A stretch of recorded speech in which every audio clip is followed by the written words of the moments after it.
Good morning बच्चों। आज हम पढ़ेंगे हिंदी का पाठ 2 जिसका नाम है भिक्षा पात्र।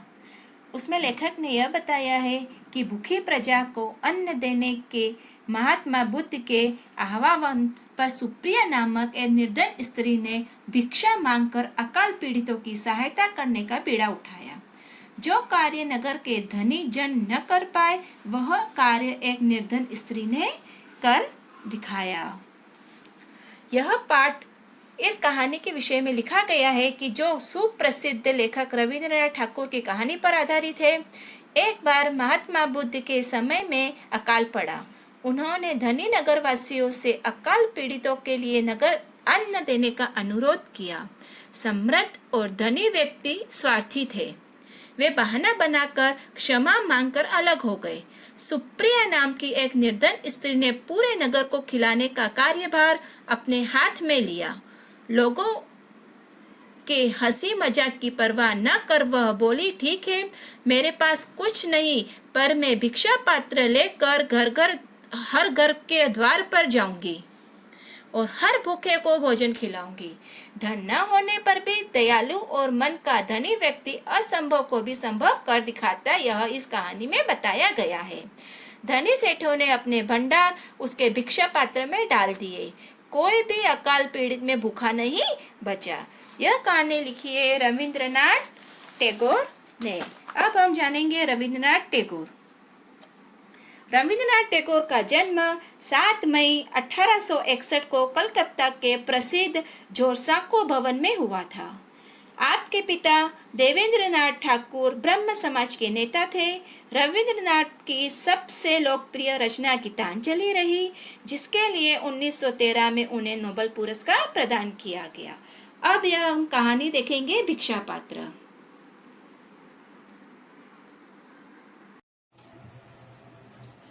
दो तीन वर्ष से ठीक तरीके से वर्षा न हुई थी और इस बार तो एक बूंद भी न बरसा था। भयंकर सूखा पड़ा था।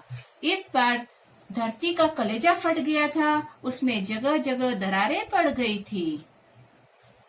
पेड़ पौधे सूख गए थे। पशु पक्षी प्यास से व्याकुल थे। पक्षियों का कलरव भी कम सुनाई पड़ता था। न जाने भूखे प्यासे वे कहाँ दुबके बैठे थे। नगर में अकाल पड़ा था। जिसके पास थोड़ा बहुत अन्न था उसने उसे छिपाकर दुर्दिन के लिए रख लिया था। प्रजा हाहाकार कर उठी। बात महात्मा बुद्ध के कानों में भी पड़ी। जन जन की परेशानी उनसे देखी न गई। उन्होंने अपने शिष्यों को इकट्ठा किया। नगर के धनी भक्त जनों को बुलावा भेजा। विनम्र स्वर में बुद्ध ने प्रियजनों से प्रश्न किया, प्रियजनों बोलो, भूखी प्रजा को अन्न देने के लिए तुम में से कौन कौन तैयार है? महात्मा बुद्ध के वचन सुन रत्नाकर सेठ का माथा लज्जा से झुक गया। वह हाथ जोड़कर बोला, भगवान, इतने बड़े नगर के हर प्राणी को अन्न पहुंचाना मेरे वश की बात। तथागत ने अपनी दृष्टि घुमाई। बुद्ध की नजरें सेनापति जयसेन पर पड़ी। जयसेन ने कहा, तथागत, प्राण देने से यदि जनता को अन्न प्राप्त हो जाए तो मैं पल भर में तैयार हूँ, लेकिन मेरे घर में इतना अनाज कहाँ कि मैं पूरी नगर का पेट भर सकूं। तभी धनी निर्मल बोला कि भगवान, मैं तो पहले ही मेरे भाग्य का मारा हूँ, क्योंकि वर्षा न होने से मेरे सब खेत सूख गए। बीज के लिए रखे अनाज से किसी तरह परिवार को आधा पेट खिला पा रहा हूँ। मुझे तो एक चिंता और भी है कि इस वर्ष राज्य का कर कैसे चुका पाऊंगा। सभी एक दूसरे का मुंह ताक रहे थे। तभी भीड़ में से अचानक एक युवती सामने आई। वह थी भगवान तथागत के प्रिय शिष्य अनाथपिंड की बेटी सुप्रिया। वह अत्यंत दुखी लग रही थी।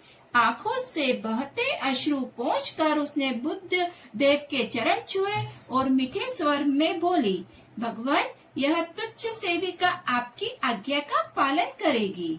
अन्न की कमी के कारण जो लोग बेहाल हैं, वे सब मुझे अपने संतान लग रहे हैं। नगर के हर आंगन में अनाज पहुंचाने का भार मैं लेती हूँ। सभी आश्चर्यचकित रह गए। भला यह स्त्री इतने बड़े नगर के वासियों का पेट कैसे भरेगी? कुछ तो मुंह छिपाकर हंसने लगे, कुछ क्रोधित हो उठे, कुछ को सुप्रिया पागल लगी। किसी ने कठोर आवाज में ताना कसा, खुद को तो दाने दाने का अभाव है, फिर इतना बड़ा काम अपने सिर कैसे ले रही है? तेरे घर में क्या भंडार भरे पड़े हैं? सुप्रिया सबके सामने सिर झुकाकर बोली, मेरे पास और कुछ नहीं, केवल भिक्षा पात्र के रूप में यह कटोरा है।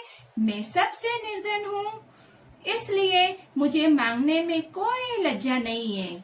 हे प्रियजनों, आपकी दया के बल पर ही भगवान बुद्ध की आज्ञा पूरी होगी, मेरी शक्ति से नहीं। मेरा भंडार तो आपके घर से भरा पड़ा है।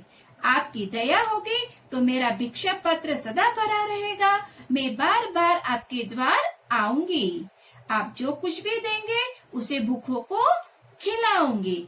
जब तक धरती माँ के आप जैसे पुत्र हैं, तब तक चिंता कैसी? महात्मा बुद्ध ने मधुर मुस्कान के साथ अपना वरद हस्त आशीर्वाद के रूप में ऊपर उठाया और बोले, तथास्तु, निश्चय पूरा हो। धनी सेठों ने अपने भंडार इस भिक्षा पात्र में उलीच दिए। पात्र हमेशा भरा रहता। समस्त नगरी का उद्धार हो गया। कोई अकाल पीड़ित भूखा न बचा। उधर वर्षा से भी कृपा दृष्टि की और धरती की प्यास बुझाई। इस कहानी से हमें एकजुट होकर कठिनाइयों का सामना करने की प्रेरणा मिलती है और निस्वार्थ भाव से लोगों की सेवा करने की प्रेरणा मिलती है। Thank you.